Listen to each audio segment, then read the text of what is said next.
All right, joining us today on Pirate Radio Live, former ECU head basketball coach Mack McCarthy, as we are sweating it out here in eastern North Carolina. Is it about the same up there in Virginia, Mack? It is really hot. Whatever colloquialism you want to use, it's hot. Let me hold on. I forgot something. Hang on one second, Mack. Let me set the mood here. Throw on. How do I look? The Pac-12, alive and well. I can't say Mack McCarthy never got me nothing because he got me this beauty of a hat. I've gotten you more stuff than that. I know, but this takes the cake. Mac, we'll talk some college athletics. When you think like summer basketball, what is a college basketball coach doing this time of year? Some guy, John Calipari, will probably be at the NBA draft tonight because it seems like he's always there with some guys. But what's a college basketball coach doing in June, July? Actually, in this day and age, they're coaching. The kids are back in school, and they have X number of hours per week where they can actually coach, lift weights, and do all that kind of stuff. So there's no days off for college basketball coaches anymore. Planning to talk to Coach Schwartz when we come back from our July 4th break and get an update on the roster, which of course is going to have a lot of overturn, like every school this year, this in today's game, and also talk about the schedule, which I don't know if you followed it, Mac. How about East Carolina in the non-conference will be taking on North Carolina, Michigan State. I'll throw St. Bonaventure in there, the Bonnies. It's a uniquely attractive schedule for Pirate basketball. Yeah, I think challenging yourself is a good thing within limits. You also still have to win games too, but I think fans enjoy seeing those games, and of course, the days of mid majors or whatever you want to classify every school as, but the days of mid majors hosting Power Four teams is just about gone.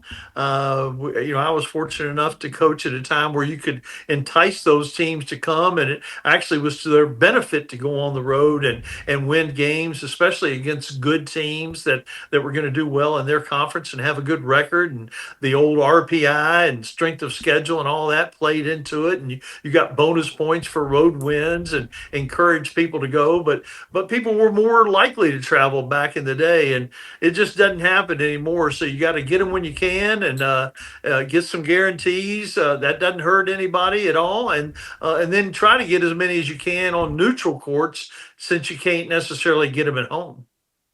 Yeah, and the Pirates will be facing Michigan State and the Bonnies on a neutral court, and I believe going to the Dean Dome to face North Carolina. Do you have some, Jared? Okay, you were leaning in like you wanted to get in. If you do, let me know. I didn't know if you knew where those games were going to be. You don't think I know where the games are? I knew the Carolina game, yeah. Edit this part out of me demeaning my producer. No, we'll keep it in. We were lucky to have Terry Holland here for multiple reasons, but he had to help with the basketball schedules to get those ACC schools in, and you liked having State coming here. I don't know about Clemson and Wake. Did you coach against the Deacons and the Tigers as well? Was that you? Yeah. Unfortunately, but no, it was still good to get them in Minges. Absolutely, and, it was awesome. Even though we didn't necessarily come out on the top of those, but we did manage to bump off the Wolfpack, which is always fun when you're a Pirate. So, those were good memories, and you see a little bit of that in the background there. But yeah, even in the last decade, that has really gone by the wayside. Being able to get people to come, it's almost like you have to open a facility or have a great relationship with another coach to the point where they're willing to take that on. But scheduling is the second most important thing that you do, right behind recruiting. Mac, man, I have talked about this for years, and you're the guy I need to get on board because you have connections in the basketball world. So I want to do either a North Carolina, South Carolina challenge or a Battle for North Carolina challenge and put it in Charlotte, put it in Greensboro, something. But if you want to do the North Carolina versus South Carolina, and they're not all going to be attractive matchups, but you could do Carolina versus South Carolina and Clemson versus. You'd have to do a non-ACC school, obviously. So whoever, I mean, it could be ECU, could be Charlotte, Davidson, whatever.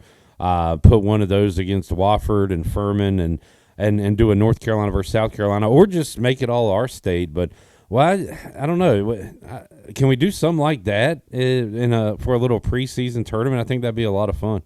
It would be a lot of fun, and those things used to exist. There was one in Virginia where it wasn't a tournament necessarily, but it was a doubleheader where Virginia and Virginia Tech played two other teams in Richmond. And of course, the old ACC thing got started with the old North-South doubleheader with Everett Case doing that against North Carolina and South Carolina teams, just like you're talking about. But again, those schools don't want to give up a home game, because when you're selling out in season tickets or selling a bunch of season tickets, and you can add another home game to the cost of that ticket, people just don't want to give those up anymore. And if they do, it's going to be a neutral court game against another big team probably. So it still exists to some degree, but boy, it's hard to get together. You almost need a corporate sponsor to just come in and money whip you to make you do it.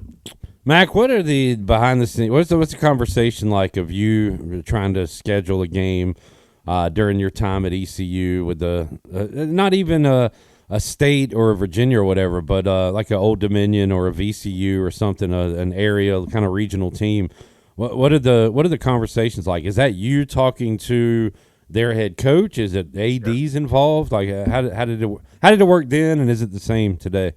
It's the same today. I mean, occasionally an AD will have a connection, but mostly it's head coach to head coach. And, does it benefit both programs? We had a home and home with VCU back in the day, and, continued to play Wilmington, and those things were good for us, I thought.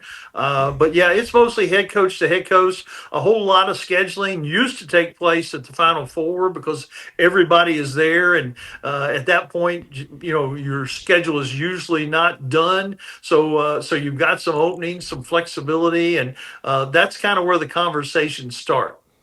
For some reason, we have to schedule college football games like 7 years out. For basketball, you guys do it year to year, right? Like there are some deals. Yeah. We just got a deal home, away with App State, so that's set up. But a lot of it's just year to year, right? Yeah, sure is. And Sonny Smith, my old boss, when we were at Auburn, they would ask him about scheduling, and he was pretty notorious for scheduling a bunch of wins. But he said, "You'll be able to tell just how good we recruited by how well we're scheduling. If we're not playing anybody, recruiting didn't go well." Well, that's a good point, because in football, you see these schedules come out, and ECU and Clemson in 2029, I think, and you're like, oh man, Dabo, and you start looking at the roster for a second, you're like, wait, none of these guys are going to be here. The coaches might not even be here. So you just don't know. But basketball, you're right. You're like, yeah, we're a little small this year. Let's find some other guard oriented teams or something. We don't want to face a big man. So yeah, I guess there is a difference in that. Yeah, and there's some things where you can start playing good teams that don't necessarily have good names. Yeah. We had great teams, and what we used to have was we had the Dr. Pepper Classic in Chattanooga. It was the Crystal Classic before that, and we had Georgia and Georgia Tech, and we had all kind of really good teams. But the best tournament we ever had was Liberty and College of Charleston and Drexel. The year they were all good. Maybe they all had their very best team ever, and it was, that's kind of the worst case scenario. You're playing Right. really good teams, but you're playing teams without any big names. And Malik Rose was on the Drexel team, and Yep. and that was Coach Harriet Coach Bill back in Harriet. the day. Yeah, Yep. and College of Charleston had John Kress down there, and they had a really good team. And Liberty had their best team ever. They had a couple players. Some of the first guys from Africa. Luma was the center. And his son ended ended up playing at Virginia Tech more recently, and it was 4 great games. We won the first game on a tip in, and the second game by 2, and incredible games. And I don't know that anybody really cared until the end of the season. I think the RPI probably, I think they probably cared. Sounds somewhat similar to ECU playing somebody called North Alabama last year in basketball. And Yeah. I'm Yeah. like, how the hell do you get basically waxed by who was North Alabama? By the end of the year, they've won 30 games. They're in their conference tournament championship and have a lead late in that game, I want to say. But turned out to be a good team. So, yeah, you just never know. Mack McCarthy joining us today, talking basketball here on the hottest day of the year. Always a good time to talk hoops. Always a good time to talk some football as well, Coach Mack. And I don't know, what any thoughts in the last week about this upcoming college football season? Like, what are the big storylines you think for this college football season? Well, I think the biggest storyline, and we've mentioned it, I think, before, but none of the top teams have a returning quarterback outside of Penn State. I guess Clemson to some degree, maybe those two, but there are so many teams that are in the top 10, top 15 that are going to have new quarterbacks. Yeah, the talented quarterbacks, highly recruited quarterbacks, big name quarterbacks like Manning and Beck, but people coming off injuries or who haven't played. That makes picking that top 10 not the usual suspects. Possibly, it could be somebody with a veteran quarterback that's a little bit below that level. And of course, with the big news that I was talking about on another show yesterday was Castellanos, the new quarterback at Florida State, running his mouth a little bit, saying that they don't have Saban to save them anymore. I don't see them stopping me. I don't think that's his worst comment. I need to see everything this guy said, because I read one quote where he basically held up Boston College for the last decade, and now he's finally got good players to play with. Like, this guy's insane. Yeah, he's a little crazy. He's an interesting guy. He's small, does not have a great arm, very elusive, good runner. Clearly, the alpha male that they were looking for to run the team after DJU failed and flamed out last year. But he's from Waycross, Georgia. Went to Central Florida originally. Went to Boston College. Beat Florida State twice. So they said, "Why? We may as well just take him and bring Malzahn in as the offensive coordinator."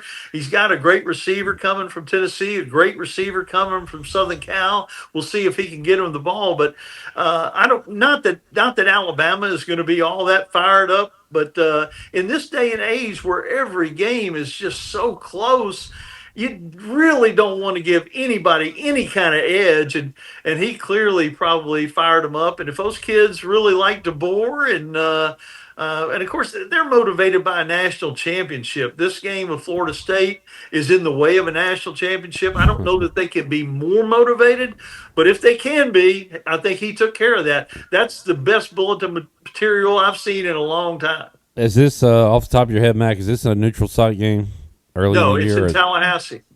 Oh, okay. Well, yeah. Their folks will be fired up. What's the line on that going to be, Jared? Bama minus 11.5, I think. There already is a line, probably. I was thinking like 8, maybe. Yeah, I was thinking lower, but okay. I think it's a little higher, but yeah, regardless, it's going to be close to double figures one way or the other, and it's going to be an interesting game, and a lot of pressure on DeBoer after last year with bad losses to Vanderbilt, a really bad loss to a mediocre Oklahoma team, and everybody's talking about Brian Kelly and LSU playing at Clemson, that being a big game, and it is, but either one of those teams can lose that game and still play for a national championship. Alabama better not lose the game in Tallahassee. They're 13-point favorites. All right, there you go. There you go. Mac, last year, man, was almost like a monumental season of college football, because you had, how's the Pac-12 teams going to do in the Big Ten, and to a lesser degree the ACC? What about the new look Big 12? What Texas and Oklahoma are playing in the freaking SEC. So, like, that was life without Nick Saban. So much to talk about. What is new this year? I was kind of trying to think about that. Anything off the top of your head, like new coaches? This one's a bit off the main radar, but I guess like Dan Mullen at UNLV. You know, could that work out the way he has coached teams up in the past? Is anything new come off the top of your head, Mac? Any new teams and new leagues, new coaches, anything? I don't know about new, but I think obviously the Manning story is going to be huge. Yeah. Playing. Oh, there he is. All right, we lost you right when you said something about Manning. Well, I'm thinking about Manning and the young kid, the freshman at Michigan is going to be a huge story, and then maybe of the guys coming back, can Penn State get over the top now that they have such a veteran team and everybody else is putting some new key people in places, and you can say a little bit of the same thing about Clemson. Are they back in that national championship conversation? No, they were in the playoffs last year, but nobody's really been talking about them winning the whole thing in 2 or 3 years now. All right, Mac. We got to get NASCAR, but real quick, our Bill Walton Memorial Pac-12 college football preview. I got Oregon State, Washington State in my top two. I don't who's going to take it this year. I think it's going to come down to those two also, I love the fact that the Pac-12 has survived. That's added Texas State, so they've got their 9 teams, 8 football teams. But I don't think they're done. I know I said there wasn't going to be any realignment, and mainly I was talking about the Power Four folks. But there still may be some people jumping around. They got a decent deal, not a great financial deal, but a decent deal, and they've got a few CBS games, but they have multiple networks covering them. So they have survived against all odds, in my opinion. Mac, you were dead wrong about realignment being done. I saw 2 teams went to the Big Sky today. So I was dead right. Yes, no, of the folks that people care about, I was right. Oh, well, Mac, I thought Mac liked the little guy. I can't go that little. All right, good call. Mac can't go little because he's doing big things on the track, right, Yes. Jarrett? Yeah, good week at Pocono for Coach Mac's team.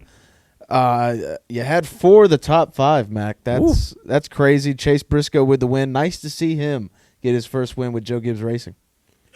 Yeah, there's a little pressure on him in that 19 car, but he's been running well and 4 poles. I think that's more than anybody else this year. He's had speed, but hadn't finished the deal, and that was crazy the other day. Another fuel mileage race, which to me, again, that's still exciting, and held off Hamlin and held off Blaney, and I was sitting there, but I've had 4 of the top 5 the last 3 or 4 weeks, or 4 or 5 of the last weeks, and none of them have come through. But thank goodness, good job, Briscoe. Thank you very much. Move me up. Yeah, still a lot of ways to go. I got 23, clip 19, but you're working your way into the positives with 7. So, Man, I mean, stuff. that's good. He was in the negative for Went from -3 2 weeks ago to 7. So Yeah, that's a big jump. But, Mac, I got a question for you. I think there's 11 spots locked in for the playoffs. Do you think with 9 races left, we get to a point where somebody has a win and gets left out of the playoffs?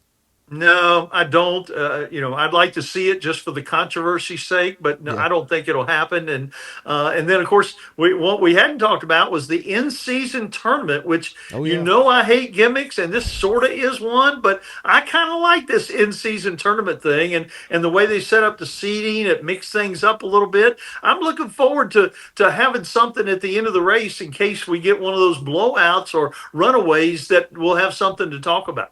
So this tournament, it's just one-on-one, right? Like a driver's competing against another driver. That's all it is? Yeah, 32 teams, and they took the best finish of the last 3 races, and that's how they seeded you. So Hamlin is 1, and I think Briscoe is 2. Van Gisbergen doesn't make it because he was 33 in points, so he doesn't get in the tournament.